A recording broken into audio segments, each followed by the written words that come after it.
Hello दोस्तों, स्वागत है आप सभी का जज करने में। देखिए, आज की क्लास में हम लोग पढ़ेंगे सूर्य ग्रहण और चंद्र ग्रहण। देखेंगे इसके इफेक्ट क्या रहते हैं, क्या क्या प्रभाव पड़ता है अन्य ग्रहों पर और क्या प्रभाव पड़ता है हमारे वातावरण पर। और भी अन्य तत्व रहेंगे, जैसे सूर्य ग्रहण कब लगता है, कब चंद्र ग्रहण लगता है और राहु केतु क्या होते हैं। ये सारी कंडीशन हम लोग आज की क्लास में सॉल्व करने वाले हैं। तो चलिए क्लास को प्रारंभ करते हैं। सभी लोग एक बार क्लास को शेयर कर दें ताकि जो हमारी आज की इम्पोर्टेंट क्लास है सभी स्टूडेंट के पास विधिवत पहुंच सके। तो चलिए आप क्लास को प्रारंभ करते हैं। देखिए, सबसे पहले हम लोग क्या देखेंगे, सोलर इक्लिप्स यानी चंद्र ग्रहण क्या होता है। जब हम क्लास हमारी चलेगी सूर्य ग्रहण या चंद्र ग्रहण की, तो हमें बेसिक पॉइंट इसमें जानना होगा कि ग्रहण किसे कहते हैं, क्योंकि हमारा ये इम्पोर्टेंट फैक्ट इसलिए बन जाता है जब हमारी पूरी क्लास ग्रहण से संबंधित होगी तो हमें ये आना चाहिए कि ग्रहण क्या होता है। क्योंकि कोई हमसे नॉर्मल क्वेश्चन अगर करेगा कि आपने पूरी क्लास ली है सूर्य ग्रहण और चंद्र ग्रहण की, तो हमें सिर्फ इतना बताइए कि ग्रहण क्या होता है, तो आपको ये पॉइंट आना चाहिए। तो देखिए, ग्रहण क्या होता है, जब किसी एक पिंड की छाया या एक ग्रह की छाया अन्य ग्रह पर पड़ती है तो उस स्थिति को क्या कहते हैं, ग्रहण कहते हैं या इक्लिप्स कहते हैं। समझ में आया आपको पॉइंट। जैसे देखिए क्या होता है, मान के चलिए ये एक छोटा सा पिंड है या ग्रह है, दूसरा यहीं पर हमारा ग्रह ये है।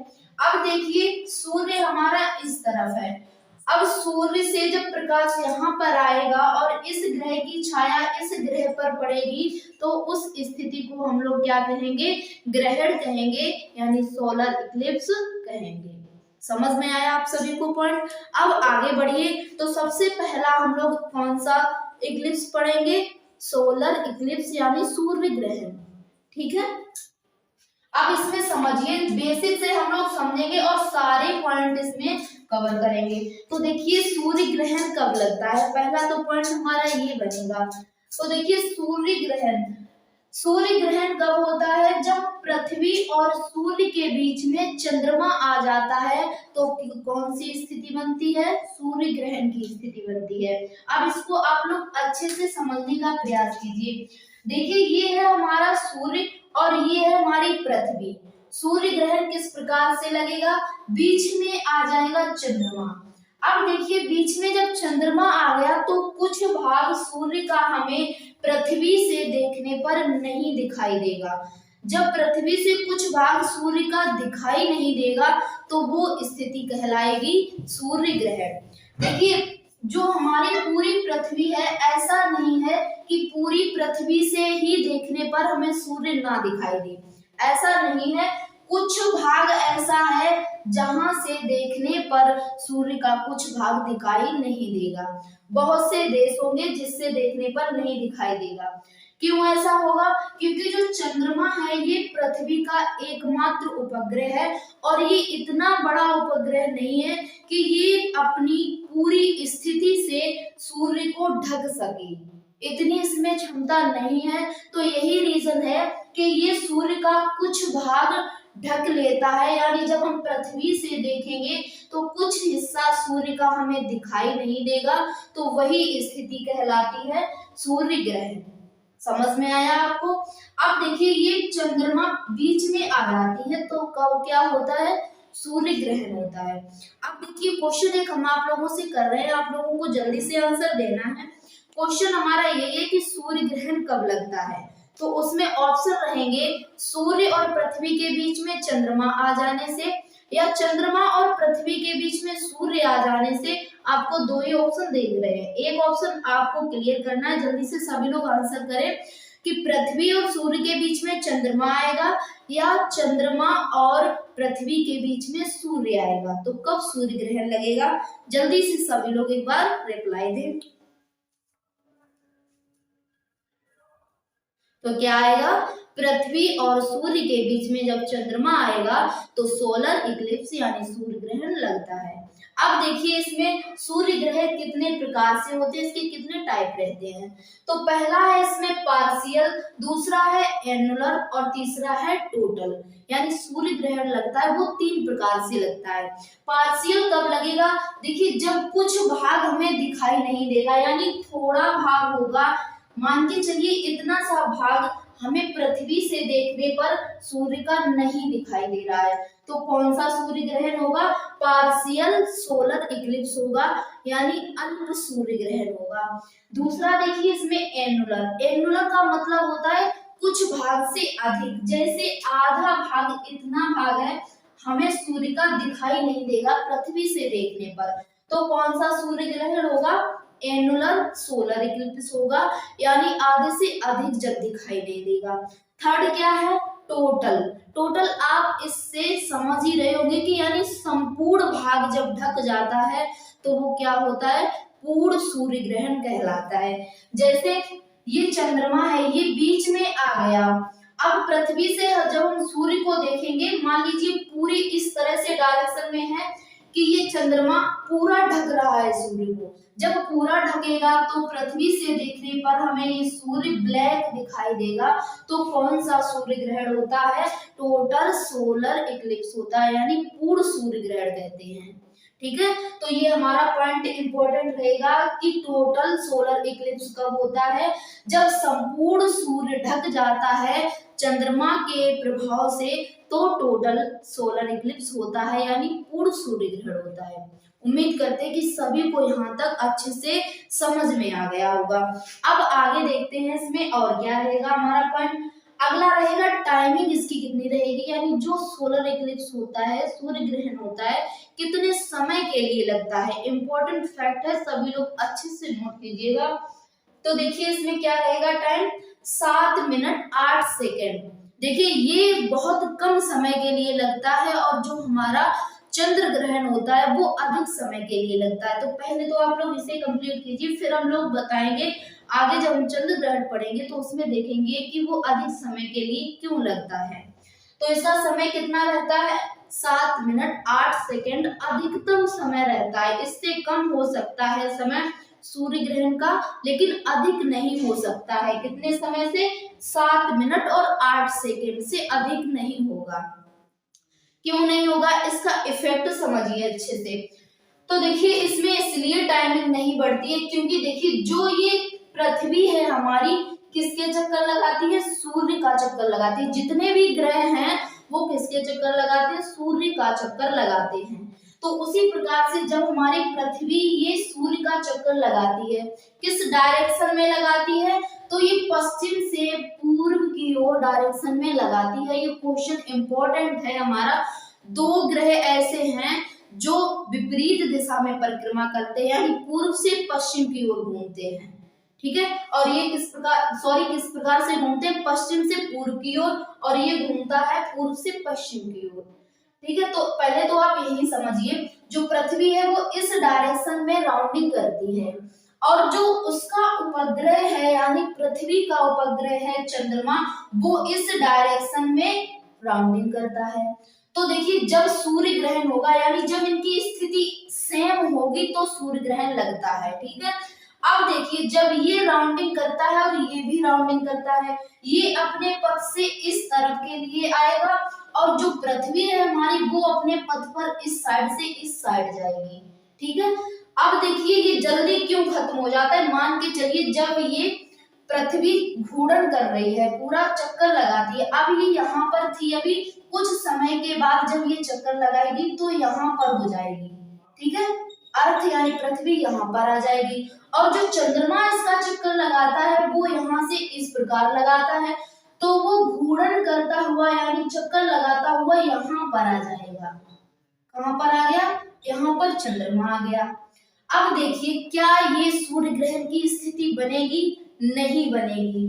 तो कम समय इसलिए लगता है कि जो पृथ्वी है वो इस डायरेक्शन में जा रही है, चंद्रमा इस डायरेक्शन में आ रहा है, इन दोनों की स्थिति अपोजिट हो गई। ठीक है, तो इसी कारण ये अपनी गति करेगा और ये अपनी गति करेगा, तो जल्दी इसीलिए सूर्य ग्रहण खत्म हो जाता है, क्योंकि वो इस तरफ आएगा और जो पृथ्वी है वो अपने इस पथ पर जाएगी। जब इस पथ पर जाएगी तो सूर्य का जो प्रकाश है, अब चंद्रमा का प्रकाश यानी चंद्रमा छाया इस तरफ डालेगा, सूर्य पर उसका कोई इफेक्ट नहीं पड़ेगा। अब जब सूर्य से ये पृथ्वी देखोगे तो ये क्लियर हमें दिखाई देगी, और इस पर चंद्रमा का प्रकाश होगा वो यहाँ पर सीधा पड़ेगा। ठीक है, सूर्य का प्रकाश है वो चंद्रमा पर सीधा पड़ेगा। अब चंद्रमा का कोई प्रभाव सूर्य पर नहीं जाएगा। पृथ्वी से देखोगे तो चंद्रमा क्लियर दिखाई देगा, पृथ्वी से सूर्य को देखोगे तो ये भी क्लियर दिखाई देगा। यानी अब इनकी एक डायरेक्शन नहीं बन रही है जिससे कोई भी ग्रहण लग सके। तो कम समय इसलिए ही लगता है, जैसे मान के चलिए हवा उस तरफ से आ रही है, हम इस तरफ से दौड़ के जा रहे हैं, तो क्या होगा, हमारी गति में अवरोध होगा, यानी हम कम दौड़ पाएंगे।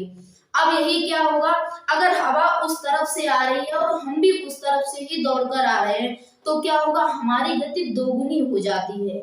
यही इसमें हमने आपको समझाने का प्रयास किया कि जो पृथ्वी है वो इस तरफ जा रही है और ये है वो इस तरफ, यानी दोनों का जो समय वो अपोजिट है। ठीक है, तो इसलिए ये जल्दी इस तरफ से हट जाता है, ये भी इस तरफ से हट जाता है, चंद्रमा भी, तो दोनों क्लियरली दिखाई देने लगते हैं, इसलिए इसमें कम समय लगता है। अब आगे आइए, देखिए ये कब लगता है सूर्य ग्रहण, तो ये लगता है अमावस्या को। कब लगता है, अमावस्या को। ये पॉइंट अच्छे से नोट करना, पिछली बार ये क्वेश्चन यूपी पुलिस के एग्जाम में पूछा गया था कि सूर्य ग्रहण कब लगता है, अमावस्या को। ऑप्शन इसमें इस प्रकार से थे, अमावस्या को, पूर्णिमा को, अर्ध अमावस्या को और अर्ध पूर्णिमासी को, इस प्रकार से ऑप्शन उसमें रखे गए थे।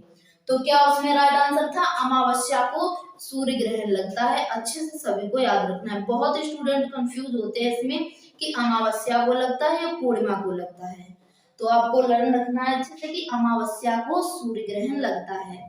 दूसरा पॉइंट इसमें हमारा क्या है, शैडो। देखिए जो छाया है चंद्र ग्रहण की, इसमें यहाँ पर आपको समझाना था एक पॉइंट। पृथ्वी पहले यहीं पर आप लोग रखिए, फिर एक अच्छा सा पॉइंट हम आपको समझाते हैं। यहाँ पर है ये हमारी पृथ्वी और यहाँ पर है मून यानी चंद्रमा और ये है अर्थ। ठीक है, अब देखिए जब सूर्य ग्रहण होता है तो क्या होता है, कुछ भाग जो सूर्य का यहाँ पर प्रकाश पड़ेगा, किस पर, चंद्रमा पर प्रकाश पड़ेगा, तो चंद्रमा पर इस तरफ प्रकाश पड़ रहा है, लेकिन इस तरफ से देखने पर जो हमें वो पृथ्वी है वो कुछ भाग इसका इस पर छाया पड़ेगी, लेकिन कैसा दिखाई देगा, हमें सूर्य नहीं दिखाई देगा। अब जब इसकी छाया इस पर पड़ेगी, जितने भाग में पड़ती है तो उसकी दूरी कितनी होती है, लगभग 50 किलोमीटर तक हमारी पृथ्वी पर छाया पड़ती है, किसकी, चंद्रमा की छाया पड़ती है। ठीक है, जितने भाग में छाया पड़ती है उस स्थान से देखने पर सूर्य ग्रहण हमें दिखाई देगा, और जितने स्थान पर छाया नहीं पड़ेगी तो उस स्थान से देखने पर हमें सूर्य ग्रहण नहीं दिखाई देगा। तो आपको अच्छे से याद रखना है, जब सूर्य ग्रहण होता है तो लगभग पृथ्वी पर 50 किलोमीटर तक क्या पड़ती है, छाया पड़ती है चंद्रमा की। समझ में आया, इस हिस्से से आप देखोगे तो आपको सूरज कंप्लीट दिखाई देगा, कोई ग्रहण दिखाई नहीं देगा। दूसरा क्या है, ईस्ट, वेस्ट से ईस्ट, यानी पश्चिम से पूर्व की ओर इनकी दिशा रहती है, हम आप लोगों को बता चुके हैं, यानी पश्चिम से पूर्व की ओर इनकी दिशा रहती है घूमने की। ठीक है, अब देखिए इसके इफेक्ट क्या रहते हैं, जो सूर्य ग्रहण होता है इसका प्रभाव क्या पड़ता है। पहला प्रभाव पड़ता है आई यानी आंखों पर। जब हम इसे नग्न आंखों से देखेंगे तो हमें सूर्य ग्रहण दिखाई देता है, कई बार आपने देखा होगा जो सूर्य ग्रहण हमें दिखाई देता है। तो देखिए क्या होता है, आइस यानी आंखों पर, जब हम अपनी खुली आंखों से इस ग्रहण को देखते हैं तो कुछ हानिकारक किरणें ग्रहण के समय निकलती हैं जो हमारी आंखों पर बुरा प्रभाव डालती हैं। कभी कभी ऐसा होता है कि हमारी आंखों की रोशनी भी जा सकती है, इतनी हानिकारक उससे किरणें निकलती हैं। दूसरा पॉइंट हमारा क्या है, ताप घट जाता है, यानी जो हमारा वातावरण का टेम्परेचर है, जब कुछ भाग सूर्य का ढक जाएगा यानी उस भाग से प्रकाश हमारी पृथ्वी पर नहीं आएगा, तो जितने समय के लिए ग्रहण लगता है उतने समय में ही पृथ्वी का जो टेम्परेचर है कुछ समय के लिए कम हो जाता है। सपोज दैट आप समझने का अगर प्रयास करें, अगर यहाँ पर टाइमिंग 7 मिनट 8 सेकेंड की ही दी गई है, अगर कहीं घंटों में टाइमिंग दी जाती तो हमारी पृथ्वी का टेम्परेचर है बहुत ठंडी पृथ्वी हो जाएगी, जम जाएगी एक तरह से।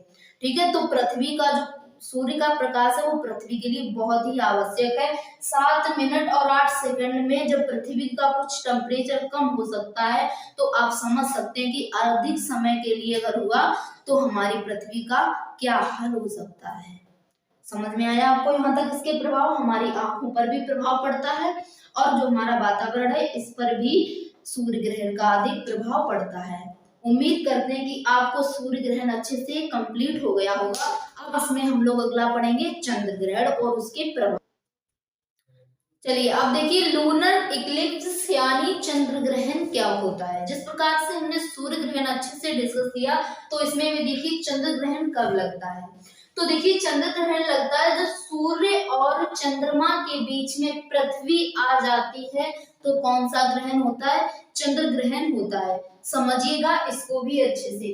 देखिए जो सूर्य होता है वो प्रकाश देता है और जो चंद्रमा होता है तो आपने एक पॉइंट यहाँ पर सुना होगा कि चंद्रमा का स्वयं का प्रकाश नहीं है। किसके प्रकाश से चलता है? सूर्य के प्रकाश से चमकता है। ये पॉइंट आप अच्छे से याद रखना कि चंद्रमा है उसका स्वयं का प्रकाश नहीं है, वो सूर्य के प्रकाश से चमकता है। ठीक है, तो अब समझिए यहाँ पर जब ये सूर्य प्रकाश देगा यानी सूर्य प्रकाश देगा और बीच में क्या आ जाएगी? अर्थ यानी हमारी पृथ्वी आ जाएगी। अब क्या होगा? बीच में जब पृथ्वी आ गई तो सूर्य का प्रकाश ये पृथ्वी अवरुद्ध कर लेगी यानी प्रकाश यहाँ तक पहुंचने नहीं देगी। तो ये किस प्रकार का दिखाई देगा? डार्क दिखने लगेगा। और जब कोई ग्रहण डार्क दिखेगा, जब किसी ग्रह की छाया अन्य ग्रह पर पड़ेगी तो क्या होता है? ग्रहण होता है। अब कौन सा उपग्रह हमें दिखाई नहीं दे रहा है? चंद्रमा दिखाई नहीं दे रहा है। तो जो दिखाई नहीं देगा उसे ही हम लोग ग्रहण कहेंगे यानी यहाँ पर हो जाएगा चंद्र ग्रहण। समझ में आया आपको पॉइंट? यानी चंद्रमा का स्वयं का प्रकाश नहीं है, वो सूर्य के प्रकाश से चमकता है और जब सूर्य का प्रकाश इसका यहाँ तक नहीं पहुंचेगा यानी बीच में पृथ्वी आ जाएगी तो पृथ्वी के आने से चंद्रमा तक प्रकाश नहीं पहुंचेगा और चंद्रमा हमें डार्क दिखाई देगा। तो क्या होगा? चंद्र ग्रहण होगा। उम्मीद करते हैं कि सभी को समझ में आ गया होगा। अब देखिए इसमें टाइमिंग क्या रहेगी? टाइमिंग इसकी रहती है 3 मिनट 28 सेकेंड। जैसा आप लोगों ने देखा कि सूर्य ग्रहण की टाइमिंग क्या थी? 7 मिनट 8 सेकेंड यानी बहुत कम समय के लिए सूर्य ग्रहण लगा था। लेकिन जो चंद्र ग्रहण है इसमें क्या है? 3 मिनट 28 सेकेंड यानी इसका समय मिनट में दिया गया है यानी 3 घंटे 28 मिनट। सपोज दैट यानी यहाँ पर कितना अधिक टाइम दिया गया है, उसमें सेकंड में टाइम था 7 मिनट 8 सेकंड, यहाँ पर घंटे में टाइमिंग दी गई है इसकी। तो इसका रीजन क्या है? ये इतने अधिक समय के लिए क्यों रहता है? तो इसमें समझिए, देखिए डायरेक्शन यानी दिशाएं उसी प्रकार से हैं जिस प्रकार से सूर्य ग्रहण में थी, सिर्फ इसमें क्या हो गया? पृथ्वी की जगह चंद्रमा आ गया और चंद्रमा की जगह पृथ्वी। यहाँ पर देखिए जो ये चंद्रमा है ये पृथ्वी की राउंडिंग कर रहा है यानी पृथ्वी का उपग्रह ही है एकमात्र क्या? चंद्रमा। तो वो किसकी परिक्रमा करेगा? पृथ्वी की परिक्रमा करेगा।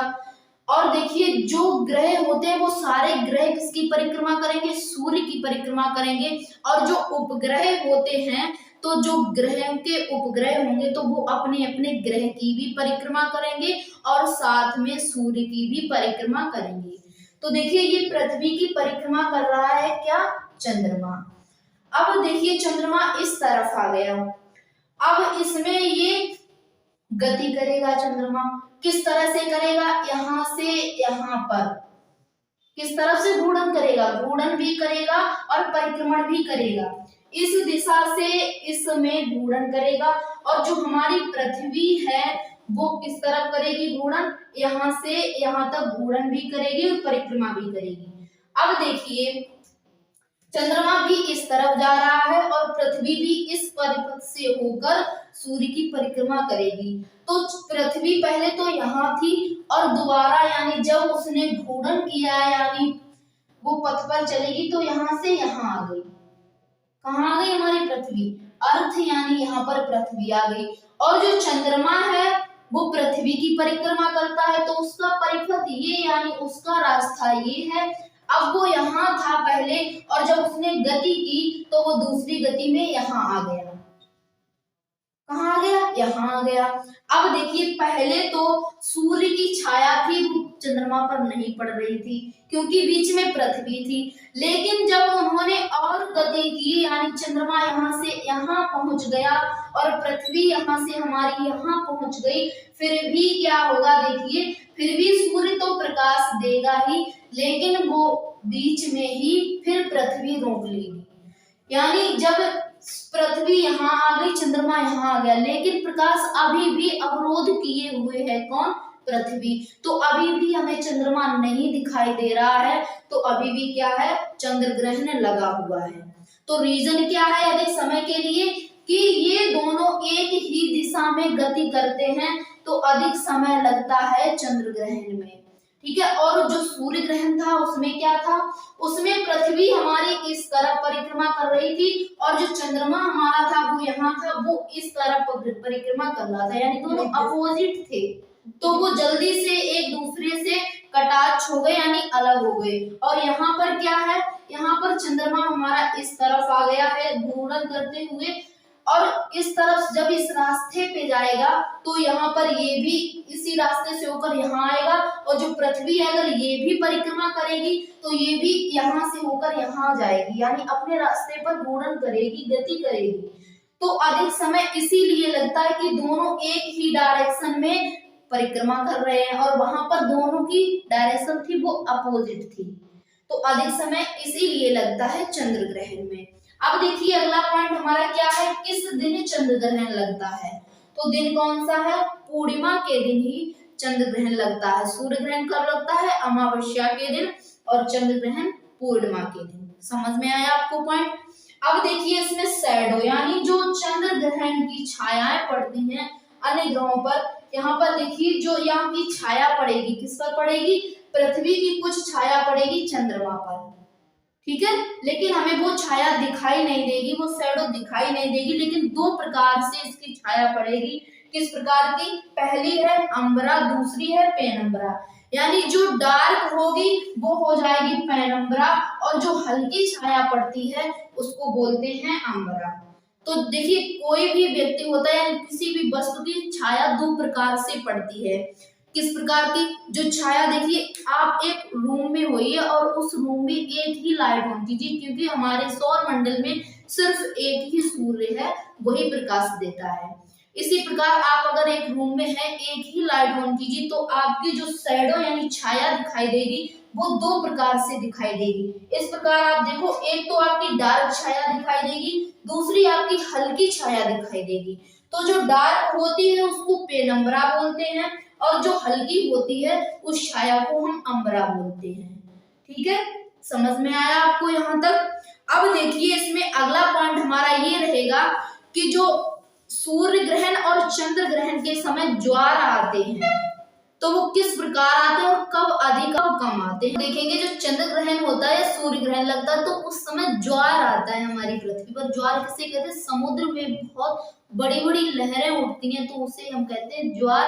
और जब वो लहरें नीचे गिरती हैं तो उन्हें हम लोग क्या कहते हैं? भाटा कहते हैं। तो दोनों मिलकर क्या बनते हैं? ज्वार भाटा, यानी लहरें ऊपर उठती हैं फिर नीचे गिरती हैं, तो वो होता है ज्वार भाटा। अब देखिए, चंद्र ग्रहण और सूर्य ग्रहण के समय कब ज्वार उच्च होगा, कब लघु ज्वार आएगा।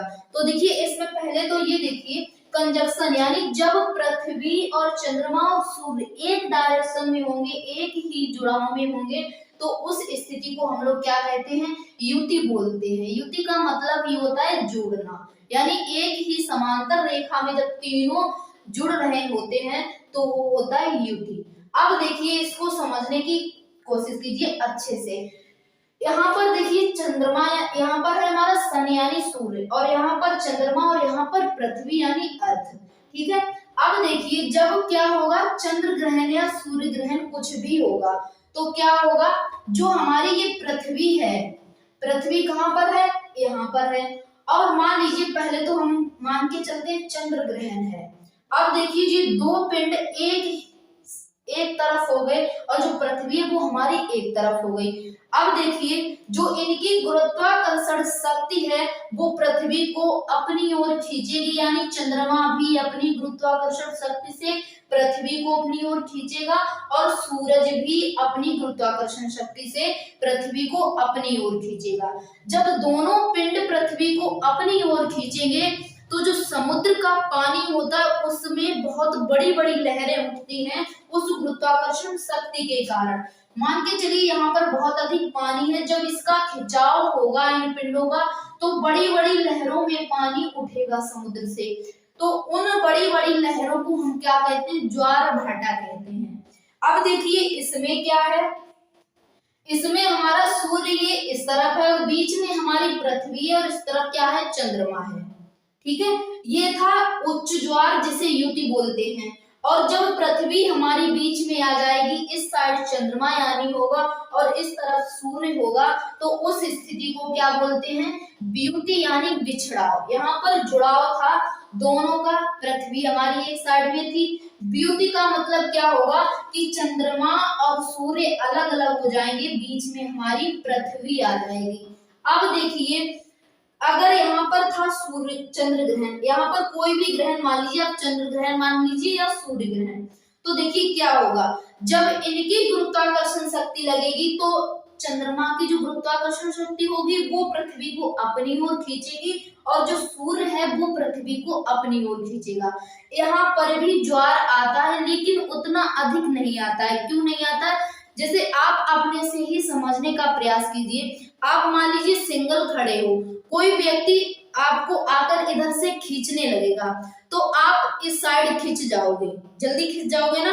अब मान के चलिए कोई दो व्यक्ति आए हैं, आपको एक व्यक्ति इस तरफ से खींच रहा है, दूसरा व्यक्ति इस तरफ से खींच रहा है, तो आप जल्दी नहीं खींचोगे, आपको या तो हाथ कट जाएगा या तो पैर टूट जाएगा, कोई एक काम होगा ना, आप खींच नहीं पाओगे उस दिशा में। वही होता है यहाँ पर, पृथ्वी पर क्या होगा, जब चंद्रमा अपनी तरफ खींचेगा और सूर्य अपनी तरफ इसको आकर्षित करेगा, तो जो समुद्र का जल होगा लहरों में तो उठेगा, लेकिन कुछ लहरें इस तरफ जाएंगी और कुछ लहरें इस तरफ जाएंगी, और जब कुछ लहरें इस तरफ जाएंगी तो वो एक दूसरे को टकराकर वहीं पर शांत हो जाएंगी। तो यहाँ पर लघु ज्वार होगा और यहाँ पर क्या होगा, उच्च ज्वार, अधिक ज्वार होगा। क्योंकि जैसे मान के चलिए आप खड़े हो, आपको दो व्यक्ति आए हैं और एक ही साइड से खींचने लगे, किस तरफ से, एक ही साइड से, तो आपको एक सेकंड का भी टाइम नहीं लगेगा, आप उस साइड ही खींचे चले जाओगे। तो यही कारण है इसमें उच्च ज्वार आने का, यही कारण है कि जब इन दोनों की शक्ति मिलकर पृथ्वी को अपनी ओर आकर्षित करेगी तो उच्च ज्वार आएगा। इन दोनों में उच्च ज्वार तो आएगा लेकिन उतना नहीं आएगा जितना इसमें आएगा। अब देखिए इसमें पृथ्वी और इन तीनों पिंडों का कितने अंश का कोण बन रहा है, तो दोनों में 180 अंश का ही कोण बन रहा है। ठीक है, तो अगर क्वेश्चन आ जाए कि उच्च ज्वार में तीनों पिंडों में कितने डिग्री का कोण बनता है, तो 180 डिग्री का कोण बनता है। तो ये तो था उच्च ज्वार। उच्च ज्वार पड़ता है जब सूर्य ग्रहण, ठीक है, उच्च ज्वार कब होता है, जब सूर्य ग्रहण पड़ता है। ठीक है, अब देखिए इसमें लघु ज्वार कब आता है, जब 180 डिग्री का कोण बनेगा तब होगा उच्च ज्वार, और लघु ज्वार कब होगा, जब 90 एंगल का कोण बनेगा। ठीक है, तो देखिए इसमें 90 डिग्री का कोण कब बनेगा और लघु ज्वार इसमें कब आएगा। तो देखिए यहाँ पर क्या है, सूर्य यानी सन यानी सूरज है हमारा, यहाँ पर ये हमारी पृथ्वी है और पृथ्वी का घूर्णन करता हुआ ये चंद्रमा है। अब देखिए आप ये 90 डिग्री का कोण बना रहे हैं। ठीक है, कितने डिग्री का हो गया, 90 डिग्री का कोण बना रहे हैं।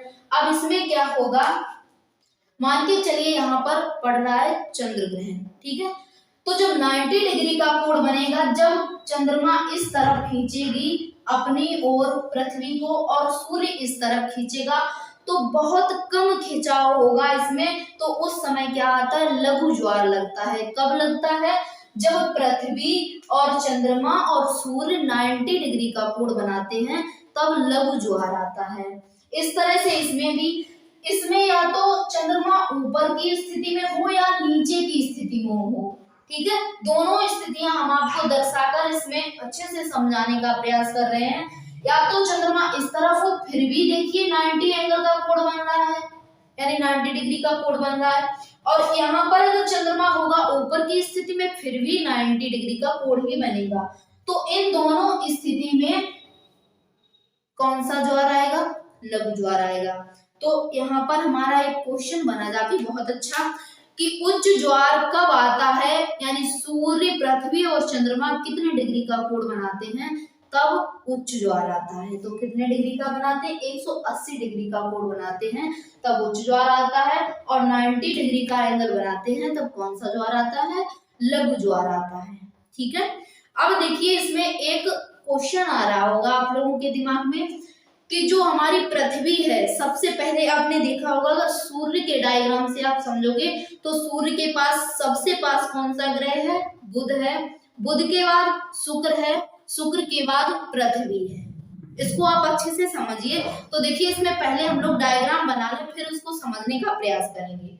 तो देखिए इसमें पहले डायग्राम बनाएंगे। इसमें हमारा समझने का पॉइंट ये रहेगा कि छोटा सा जब चंद्रमा बीच में आ जाता है तो सूर्य ग्रहण या चंद्र ग्रहण लग जाता है, सूर्य ग्रहण लग जाता है। और जो दो ये ग्रह इतने बड़े बड़े शुक्र और बुध पृथ्वी और सूर्य के बीच में है, क्या इनके आने से सूर्य ग्रहण नहीं लगता? तो इसको समझिए आप अच्छे से, ये समझने वाला पॉइंट है। अगर आप सोचोगे तो देखिए इसमें क्या होगा, जो पृथ्वी है हमारी, इसके देखिए पास में कौन सा उपग्रह है? चंद्रमा है। अब देखिए ये अधिक पास होने के कारण ये क्या करता है, ये सूर्य का कुछ भाग देखने नहीं देता है पृथ्वी से देखने पर। यानी पृथ्वी से जब आप देखोगे तो कुछ भाग दिखाई नहीं देगा। लेकिन इन पिंडों का क्या है, ये सूर्य के समीप तो है, हमारी पृथ्वी के भी समीप है, लेकिन उतने समीप नहीं है जितना कि ये चंद्रमा है। जैसे आप इसमें समझिए, हम जैसे यहाँ पर खड़े हैं तो हम आपको क्लियरली दिखाई दे रहे हैं, थोड़ा और पास आ जाएंगे तो आपको थोड़ा डार्क दिखेगा, थोड़ा और पास आ जाएंगे तो और डार्क दिखेगा। यानी अगर आप किसी भी चीज से दूर हैं तो आपको वो चीज दिखाई देगी, जितना आप उसके अधिक पास जाओगे तो वो चीज उतनी ही छिपती जाएगी। तो इसमें यही रीजन है कि पृथ्वी के अधिक पास क्या है? चंद्रमा है। तो पृथ्वी को ये अधिक ढक लेता है, यानी यहाँ से जब पृथ्वी से हम देखेंगे तो हमें ये चंद्रमा ही दिखाई देगा, ये ग्रह नहीं दिखाई देंगे।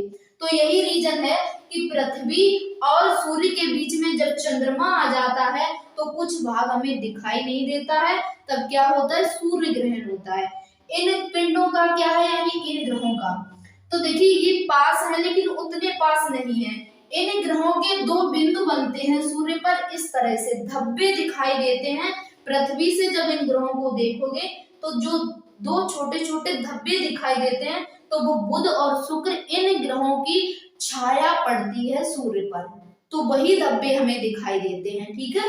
और पास ना होने के कारण ही ये ग्रह हमें पृथ्वी से देखने पर, पृथ्वी से जब हम देखेंगे तो ये सूर्य को क्लियरली देखने देंगे, ये ढक नहीं सकते हैं अधिक दूरी होने के कारण।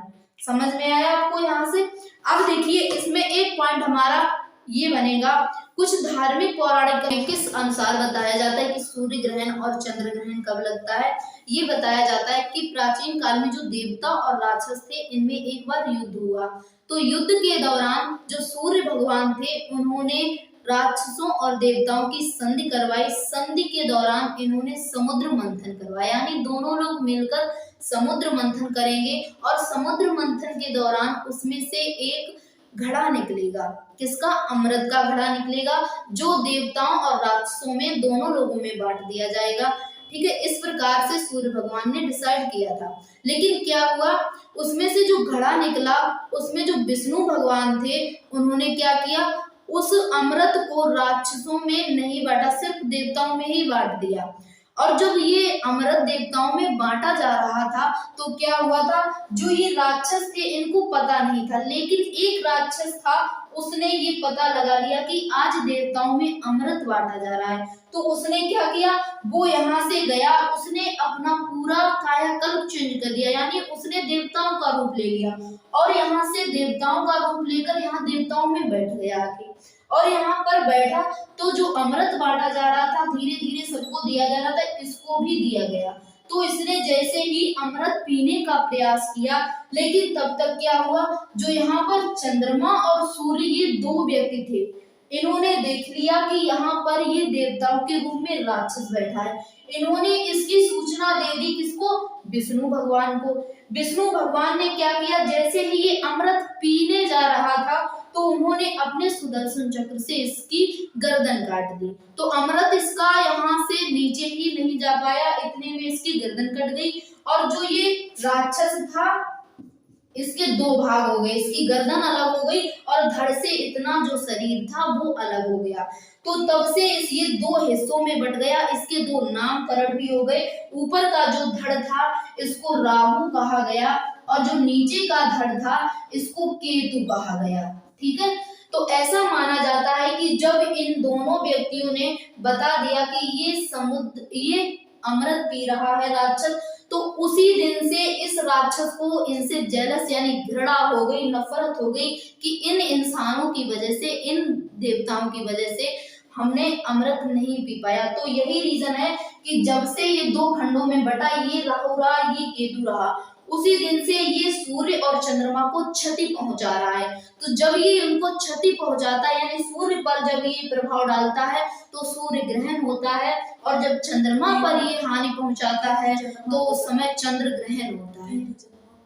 ठीक है, तो यानी जब जिस पर हानि पहुंचाता है तो ये चंद्र ग्रहण या सूर्य ग्रहण लगता है, ये बताया गया था पौराणिक कथाओं में। ठीक है, लेकिन इस पे हमें नहीं मानना है। जो हमारा साइंटिफिक कहता है यानी साइंस कहता है उसको हम लोग प्रैक्टिकल कर भी लेते हैं और समझ भी लेते हैं। हालांकि जो हमारी पौराणिक कथाएं हैं थोड़ा बहुत मानना भी पड़ेगा, क्योंकि ये निहत्था गलत नहीं हो सकती है।